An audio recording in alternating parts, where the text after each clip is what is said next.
Upstairs at Froelich, show 121, reel 1. Baby! Up your butt with a coconut! That was a brand new tire. Give me your keys. I don't believe this! Give the bag to Bozo, drop the gun, and put your hands in the air. Who said that? This could very well be the stupidest person on the face of the earth.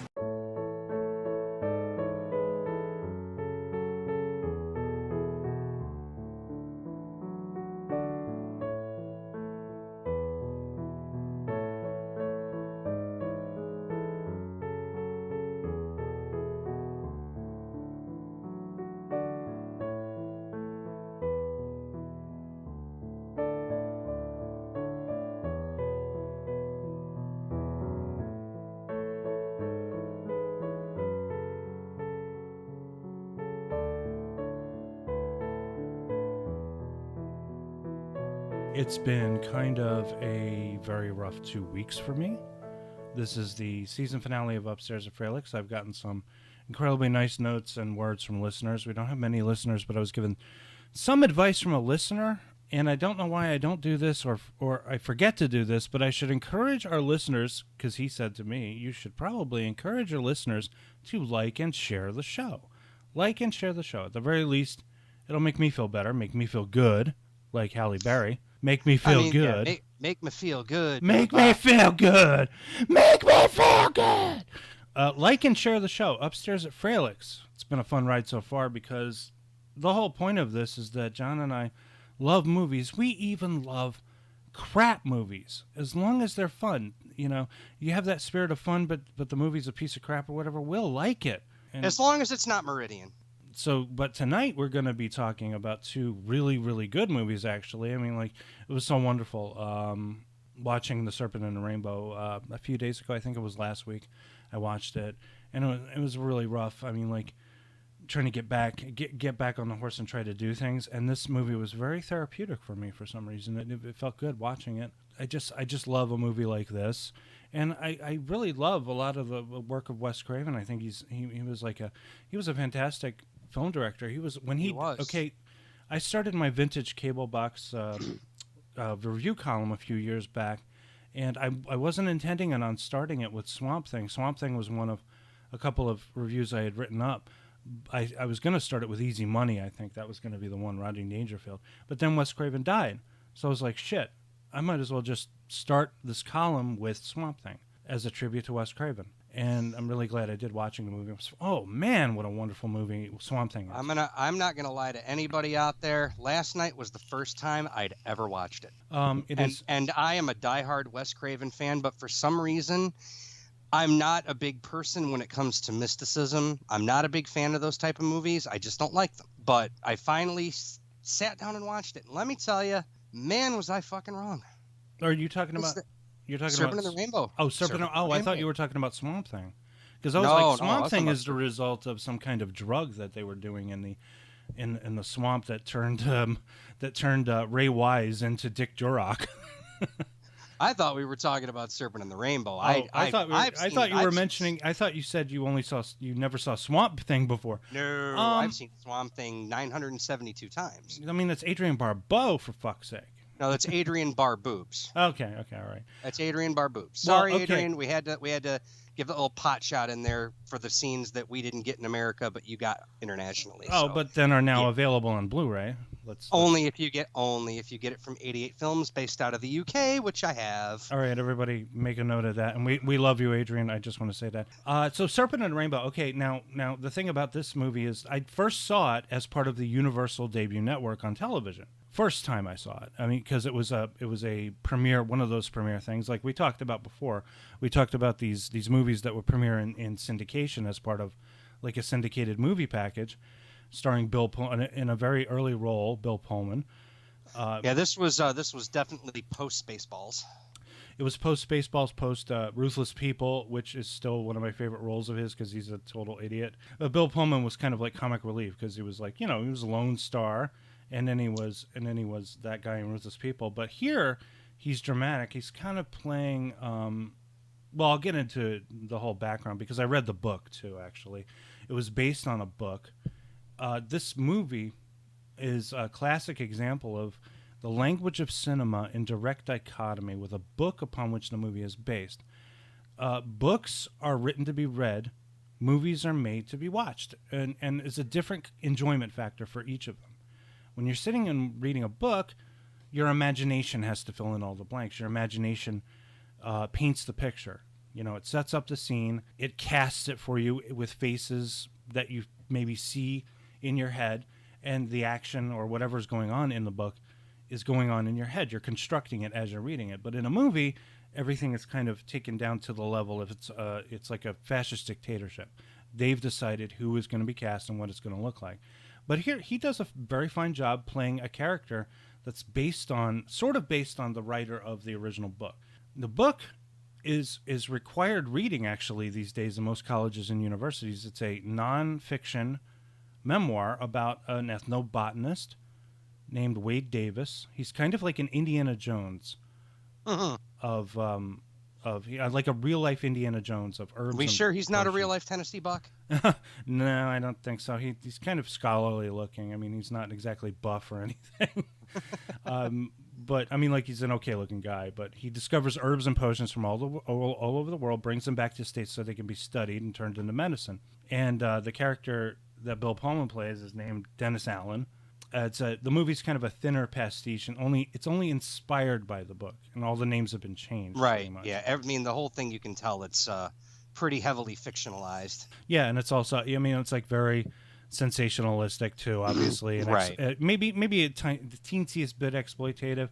I mean, I remember when the movie came out, everybody hated this movie because they said it was trashy. They said it was schlocky. You know, it is schlocky, of course, but it has its schlocky moments. I'm not going to deny that. But they said they took what was essentially a very respected book written by a very respected scientist and turned it into this kind of, I don't know, trashy exploitative thing. But the thing is, this is a horror movie. I mean, it is. But then you look at the people who produced this movie. It was Keith Barish and Rob Cohen.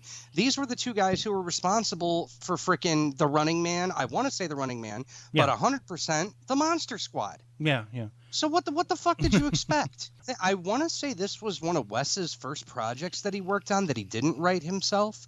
You see, I'm not 100% sure on Deadly Blessing or Chiller, because Chiller was like a 1985 made-for-TV movie. I wasn't 100%. And Deadly Blessing, ironically enough, I've never seen. I know that Wes liked to write a lot of his own movies that he made, but I know for a fact he had nothing to do with the screenplay on Serpent and the Rainbow. And he's one of the few horror movie filmmakers to get outside the genre. I mean, music of the heart, for Christ's sake. Yeah, he went outside. I think he just kind of wanted a break from horror, and he had gotten so many accolades for the Scream movie. You know, I did enjoy the first Scream movie, not the second one so much. The first two I love. 3 is 4 is actually good.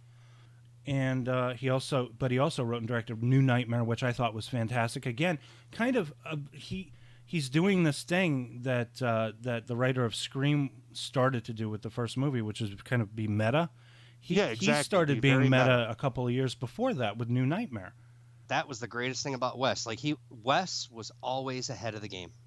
Yeah, so maybe, I mean, that's probably why he was asked to direct the Scream movies, is because he has that sensibility, and it was a good thing that he did, because he made Vampire in Brooklyn, which was not very well received. But it's a great fucking movie, though. And also a stunt woman died on it, so it got some bad press. I mean, he had to deal with the kind of bad press that John Landis had to deal with, too. Yeah. I never understood why Vampire in Brooklyn got dogged. I saw that on HBO when it came out. I was like, this movie is fucking great. I think, there's nothing I hate about it. I think the reason is because of Eddie Murphy in that time period. Eddie Murphy, and this comes from stories from not only from Wes Craven, but John Landis. They talked about how Eddie Murphy didn't want to be funny anymore. He wanted to be more dramatic, and they didn't like that. And I think audiences probably didn't like that because he wasn't being some goofy asshole or something like that, or his usual amiable self that he usually plays, right? Well, also there's another thing. He was literally the last actor in Hollywood who was a contract player. Yeah, he was the very last guy. That's another thing. He wanted to get out in Brooklyn. He wanted to get out of his Paramount contract, right? Right, and he did Vampire in Brooklyn. That was his last movie on the Paramount contract. That was his very last one. So Bill is sent to Haiti. Oh, I wanted to mention this. I was telling you, I remember every image from this movie because the images really stick with you. I remember everything about this movie watching it again. There were so many great bits. There's this one bit at the beginning before he goes to Haiti where he's being stalked by a leopard or something, and then the leopard attacks him. That was a great scene, though. I love it when he's just playing with the leopard. And the leopard, it looks like the leopard's attacking him, but he's not. He's just being a kitty cat, right? And then he's playing around with the kitty cat, and then we pull back to this chief, and he's just rolling around on the ground by himself. It's a fantastic scene. I love that scene. Yeah, because he's tripping balls because of the potion he got. Yeah, it's a little altered states action in there. He's just sort of tripping. So he goes to meet Alfred from Batman, Michael Gow, and he sends him on a mission to Haiti to find out what the hell's going on in Haiti, because apparently there's some kind of a drug that they made from a powder that can zombify you and kind of bring you back from the dead. Being a pharmaceutical firm, they're going to charge an arm and a leg for it if it's insured. So they're going to make a lot of money if they do this. So he goes to... Well, because the whole reason they do it is they want a safe anesthetic, because they said most people die on the operating table, not because of the surgery, but because of the anesthesia. They have a reaction to it. They think of this as a safer alternative to anesthesia. They wanted to call it some name, Zombatana. Oh, yeah, like Zombatol. Zombatol. It's like, for all your death needs, take Zombatol. Side effects include blah, blah, blah, So he goes there to investigate the case of Christophe Durand, who was declared dead and then got out of his grave and started walking around again. Bill Pullman's character there doesn't believe in zombies. And this being a Wes Craven film, The Serpent and the Rainbow, it has a sense of humor with some unsettling imagery. He meets up with this very pretty doctor, of course, and they wind up knocking boots at some point. And obvious stunt double, by the way. You mean a body double, right? Oh yeah, body double. Yeah. It was a little weird. I don't understand. They had these close-ups of her breasts and then close-ups of her face, but never connected together. So but it doesn't matter. It was for me. It was a very nice scene, actually, making it in a cave. It was an Angel Heart graphic. Okay, we get past that, we're okay. Mm-hmm. The book probably wouldn't have gotten a mass audience if it had not been about the idea of zombification or something like that. Right. They needed a hook. Like there's an old Hollow expression. You got to have a hook. They were like, well, this is really good, Wade, but put some zombies in it, okay? It's like, okay. It's like, give us that hook that we need. It's like, your name on the marquee is good enough, but we need another hook to get more butts in the seats. So, and also has that very iconic image of Bill Pullman being buried alive. Right, and you know what? That's okay. Now that's where I'm going to stop right there. That's why I never wanted to watch the movie. Because you know how Hollywood has this big problem today of when you watch a trailer that it pretty much shows away all the best parts of the fucking movie, right? Yeah. Like you've pretty much just seen every good part in a 2-minute trailer. Right. My whole thing with Serpent and the Rainbow was, why am I going to watch a movie where the end game is Bill Pullman getting fucking buried alive? Now, for all these years, I thought that was the end game. I'm glad to say I was mistaken. But I don't like that whole I don't like that advertising part of the movie because it's giving away one of the best fucking parts. Like, you obviously know Bill Pullman's going to get buried alive. Yeah, because he says, but why don't let them bury me. I'm not dead. Why do you want to give that away? I don't know. Maybe... I mean, I'm really glad I watched it. It felt like a Wes Craven movie. I can honestly say that. It had a lot of his imagery was all over it. I mean, wonderful photography. Great photography, beautiful imagery. And then production design, too. It's a very well-made Wes Craven film, and I enjoyed the ever-living hell out of it, and I'm mad that I don't own it. I'm going to buy it now. I actually have this. I have the original MCA video Laserdisc down in the basement. It's just a pan and scan. I may have that. I think I do, but I know I don't have it on DVD or Blu-ray. This I would love to see on Blu-ray because... And also The People Under the Stairs, which is, the much, much more superior movie. Yeah. But for this one, I really enjoyed it. It was a lot of fun to watch it. It got me back on the horse. It got me, enjoying things again. I thought it was a wonderful movie. Could have been a little longer. It was kind of short. It felt like some of it was a little bit rushed. But here's what I found out. That movie was 3 hours long initially. Holy shit. I would love to see some kind of a work print of that. Yeah, that movie was. There was a 3-hour cut, and they probably had. He got it down 98 minutes. He said, actually, Craven said this is the only movie he ever made where he didn't have issues with the MPAA. It's interesting. Right. He got one submission. First submission he got an R. I know he did this movie after the fucking monstrosity that was Deadly Friend. Deadly Friend. Because, I mean, it's an okay movie, but it is not a Wes Craven movie. Oh, it's still, but I still would say it is watchable. I mean, it is a lot of fun. It's watchable, but it's like it's got a story that's really involving. That Deadly Friend is one of those movies that I sat up to watch and I just cannot stop watching. It's never boring. It's just that movie was riddled with studio interference. The original screenplay was from Bruce Joel Rubin, who went on to do he went on to win an Oscar. He did Ghost, I believe. Yeah, he did Ghost. Bruce Joel Rubin. He also did Jacob's Ladder. Jacob's Ladder, yes. And he also did a movie called My Life with Michael Keaton and Nicole Kidman. I just know the script was rewritten in production, that it variated so far off the script, and then Wes Craven didn't get final cut, and I believe that movie was just finished in the editing room. Right. They just took what these two guys did and just made a studio produced cut of the movie. So, and I think Wes did this project to just say, you know what? I'm going to get out of the studio system for a little bit, so I'm just going to do this independent movie now. For those who don't know, Serpent and the Rainbow was an independent film. It was just picked up by Universal for distribution. Yeah. Rob Cohen and Keith Barish, they had a deal with Universal. They fund the movie.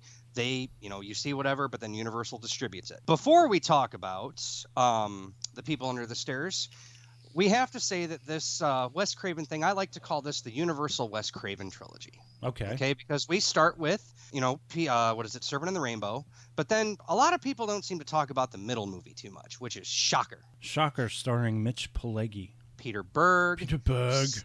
Such a great, underrated horror, black comedy, batshit crazy movie. It is, yeah. The reason we have to allude to Shocker is because if not for John Carpenter, Wes Craven would have never gotten to make Shocker, nor would he have gotten to make People Under the Stairs. So the story goes, John Carpenter had done 2 films for a producer named Shep Gordon. Shep Gordon, that's right. Shep Gordon was the founder of Alive Films. Alive Films produced They Live, Prince of Darkness. John Carpenter was signed for a 4-picture deal. After They Live underperformed, he got really mad and he wanted out of his contract. Mm-hmm. Shep Gordon approached Wes Craven and said, hey, can I give you the 2 movies that John Carpenter was going to do for me? Can I give you 2 movies that you can do for my production company? And he said, sure, I'll let John out of his contract. I'll do these 2 movies for you. So John Carpenter got to go off and do his own thing. And then Memoirs of an Invisible Man. Yeah, good job, John. Great job. Well, I mean, it was a big studio Warner Brothers project starring A-list talent. He wasn't going to say. See, a director never says no. Wes, being Wes and getting tired of the studio system himself, said, you know what, I'll take this deal. And then he did Shocker. After Shocker hits, Wes Craven decides to do what I love to call the best fucking movie he ever did. It's The People Under the Stairs. It is my favorite Wes Craven movie of all time. I think it is Wes Craven at his most fucking creative. This movie was really astonishing. I only remember looking at it once, maybe on cable, a few years ago. Not even a few, maybe 15, 16 years ago or something, right? I mean, it didn't look like a horror film. It looked more like a comedy to me. And even now, looking at it, when we looked at it last night, it's one of Bronwyn's favorite movies, and she wanted to watch it with me again. It does manage to tread that fine line between being extremely scary, but also extremely funny. It's a perfect balance of both. I mean, I was thinking actually about horror comedies earlier today, and I was thinking of one movie that was considered a horror comedy. Oh, maybe it was Get Out, because I was thinking about Jordan Peele throughout the movie. I was like, this is what Get Out should have been, because Get Out doesn't work for me on a couple of levels. It's a little too weird. The problem with Get Out is it's a little too weird to be either funny or scary. But this is like different. This is like, you've got this kid named Poindexter, but everybody calls him Fool. Great character, also a good actor too. He's Brendan Quinton Adams. He also Ving Rhames in a very early role here. So this family is being evicted. This kid's mom is dying of cancer. They want to figure out how they can. There are rumors that this couple who call themselves Mommy and Daddy, which is really creepy, and their daughter named Alice. They have gold. I mean, gold is like the weird kind of MacGuffin of the thing. Everybody wants to get into their house and figure out the gold and everything. And they go in, they try to case the joint and everything. He gets stuck in there, and there are people in the cellar, you know? It's creepy as fuck. That's what it is. It really is. This is where I want to really kind of point out that the photography and the production design of this movie are staggering. Everything looks so real. Everything looks lived in, you know, and it's so ridiculous the way this house is set up with all these nooks and crannies and places that all these people pop out of. Kitchen cabinets, for fuck's sake. Only from the mind of Wes Craven could we get something that fucked up. This is another one where I felt it should have been a little longer. I always feel this way about Wes Craven movies because I feel like I want to know a little bit more about the kids. And also, I did want to know a little bit more about Everett McGill and Wendy Roby's characters. What the fuck was their deal? Why did they behave the way they do? But the thing is, I realized that would probably ruin it if you explained too much of it, right? All you know is that they are a pair of cannibalistic brother and sisters. From what I understand reading into the production history, they're supposed to come from a long line of inbreds. So that's why they act as crazy as they do. Okay, so, you know, I mean, the movie is kind of, okay, it's a combination of two different ideas. It's a combination of Home Alone and the Texas Chainsaw Massacre. That's what I was thinking. That is a great way to put it. That actually works. I mean, they even use a couple of Home Alone gags in the movie. They throw a brick at Everett McGill in the fire. I was like, that is so... I don't know if Home Alone came out first or not. I don't know who ripped Home Alone off who. 2 came out second. Home Alone 2 ripped that off. Why does Everett McGill... I have a question. Why does Everett McGill dress up as a gimp to chase these kids around? It's so fucking bizarre. But that's the beauty of the movie. You don't need an explanation. You just go with it. You're not going to believe how I first saw this movie, because I don't even believe how I first saw this fucking movie. In 1992, my parents rented this. Really? My 40-year-old mother and my 53-year-old father rented this movie on a Saturday night because they heard it was a good fucking movie. Because they heard it was good. And I'm like, my mom and dad rented a horror movie. I didn't even know who the fuck Wes Craven was at the time. I was a 10-year-old kid. I had no idea. But I actually sat down with my parents and watched the movie. I never covered my eyes. I just sat there. I'm like, this is like one of the best movies I've ever seen in my life. All right, did they watch it? What did they think of it? Yeah, they loved it. My mom to this day, she still loves People Under the Stairs. She still talks about it. She says, "Oh my God, that was like the weirdest rental I ever made." But I'm glad I did it because it was such a good movie. You know, it's funny. I never hear a bad word about this movie. Everyone I've ever talked to about this movie loves it. It was reviewed very well too. Siskel and Ebert were split on it. I think Siskel gave it the thumbs up. Ebert, he was like so torn. Like he wanted to give it a thumbs up, but part of him couldn't do it. He just like couldn't do it. He wanted to do it, but he couldn't. I mean, I think the most brilliant part of the movie is the casting of Mommy and Daddy, because you got Wendy Robbie and Everett McGill straight off of Twin Peaks. Yes. And Wes Craven's just like, guys, come on, be in my movie. I don't know if Wes had one of them Stephen King moments where he just went on a fucking Coke binge and came up with some of his best ideas, okay? But let me tell you something. That Wes had to be on something to do Shocker and fucking People Under the Stairs, because that is Wes at his most craziness. You know, the thing about it, it was probably just during a nice creative surge. Everybody gets it at some point in their lives. He was probably in his late 30s, early 40s, and he probably, you know, and what's more, I mean, if you're given a deal like Shep Gordon gave him to make a couple of movies, right? Right. You're gonna, you know, and Craven is like he's a good writer, he's a fast filmmaker, and you sometimes hit the butter zone of creativity, and he produced some really fantastic stuff. I wish John Carpenter could have had a filmography like that. Yeah, Carpenter, I guess. Well, I've seen interviews. Hell, I wish Romero could have had a filmography like that. Romero too. Where you just churn out great movie after great movie after great movie. I mean, granted, we look at them now as great movies. They made their money back then, but they didn't go gangbusters. But, you know, okay. But they all found their audience on home video. This leads into my final point, is that because I talked about this to Bronwyn. There's no director. There's no film anymore that you can identify by the person who made it. Directors don't really seem to have that kind of identity anymore. If you say, we're going to come on over to the house, we're going to watch a John Carpenter movie, you know what you're going to watch. Come on over to the house, we're going to watch a Wes Craven movie, a George Romero movie, a John Landis movie, a David Cronenberg movie. We knew who these people were. There are no directors like that anymore who can who can just bring people in to see the movie just on the basis that they directed them, you know? The only two filmmakers I can honestly think of that are like Well, that to this day, Tarantino and Scorsese. Maybe Scorsese. I don't know. Scorsese. I'm not gonna say. I know you're gonna go off Hugo. I know you want trash Hugo. I fucking loved Hugo.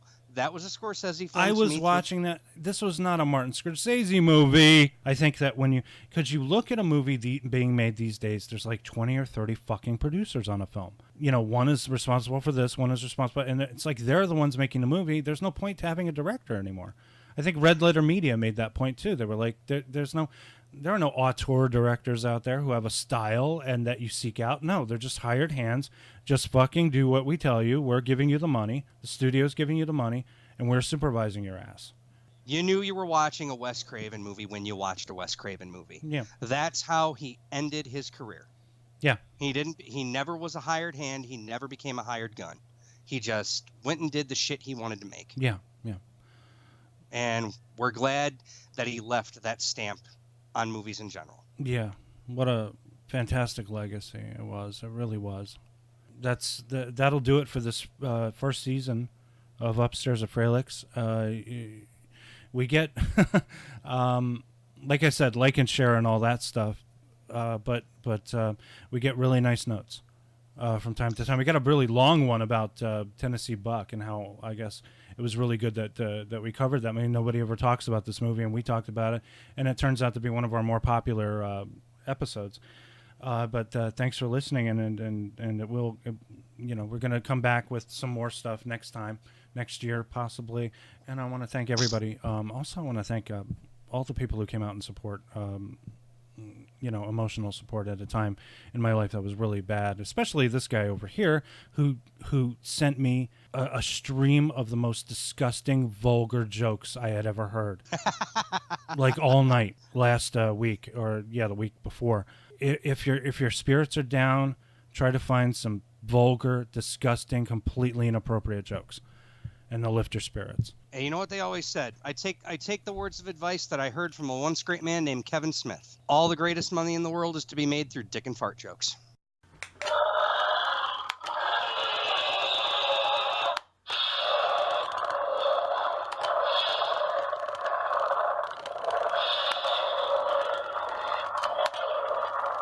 Wow, what a great beginning. This is the season finale, so this is the final Warner clamshell tape I'll show you for this episode, and hold it up to the camera there, please. That's Steve Martin in The Man with Two Brains. It was made in 1982, starring Steve Martin, directed by Carl Reiner, co-starring Kathleen Turner, David Warner, a lot of great actors. I think James Cromwell is in this movie too, and he plays a lonely brain surgeon who falls in love with an evil woman. And then he falls in love with a disembodied brain, played by the voice of Sissy Spacek. This is probably my favorite. It barely inches out The Jerk for me, but it's probably my favorite Steve Martin movie. Can you turn it around so we can see the essay? Can you pull a little closer there? Okay, it's Steve Martin as a brain surgeon who loves a woman for her mind. This is really a charming, funny movie, and it's very romantic too. Even his scenes with a brain in a jar, and he gives her a pair of wax lips, and he comes up with this scheme because he's so in love with this brain that he decides he wants to put the brain into Kathleen Turner so that she'll look like Kathleen Turner but not be evil. Can you open it up? Let's see if that's an American or Canadian version. Oh, this looks like it's a Canadian version, and it's upside down. This is because it's got the big label that looks like it was made for a beta tape. Megan's having some difficulty here. And as you can see right there, but it's an official Warner home video, but Fabrique au Canada, as they say. Thanks for watching this season. You can lower that. And Siren says goodbye.